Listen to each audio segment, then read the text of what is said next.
سألوني: ماذا تعلمت من السنين التي مضت؟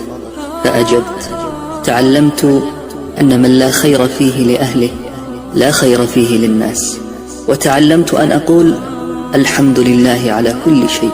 تعلمت أن الحياة قد تنتهي في أي لحظة ونحن غافلون. وتعلمت أن أعمل الخير ولا أنتظر بعده أي مقابل لكي لا أصدم. تعلمت أن الكلمة الطيبة والنفس المطمئنة هي رأس مال الطيب على هذه الدنيا. تعلمت أن أغلى إنسان في هذه الدنيا هو ذاك الذي يحيطه الأمن والصحة من كل جانب. وتعلمت أيضا أن من يزرع الثوم لا يجني الريحان، وإن غرس وسقى ولو غسل الثوم بماء الورد لا تذهب رائحته. وتعلمت أن العمر ينتهي والشواغل لا تنتهي. وتعلمت أن بقدر إصغائك للناس يرخي الناس لك أسماعهم.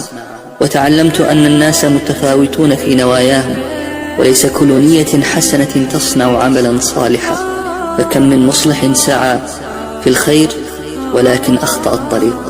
تعلمت أن كثيرا مما تعلمناه في المدرسة شيء وفاجأنا الواقع بشيء آخر. وتعلمت أن معظم الناس يسألون عنك ويتصلون بك إذا ثمة مصلحة تربطهم بك، وحين يتحصلون عليها يتنكبون لك. تعلمت أن السفر يخرج لك معادن النفوس. وتعلمت أن المرء يشتري بسمعه أكثر مما يبيع بلسانه. تعلمت أن أرى وأسمع من أهوال الناس وأحوالهم وأردد الحمد لله على كل حال. تعلمت أن الثرثرة بتفخيم الأنا هي انعكاس لنفس خاوية فارغة. وتعلمت أن أجود معادن النفوس هو الذهب، إذ حتى في الوحل الذهب له بريق ويشع. وتعلمت أن أصحاب القبور لم ينالوا آمالهم ولم يحققوا أمنياتهم، وكانت لهم مواعيد وشواغل قطعها الموت وحال دونها. وتعلمت أن أرسل ما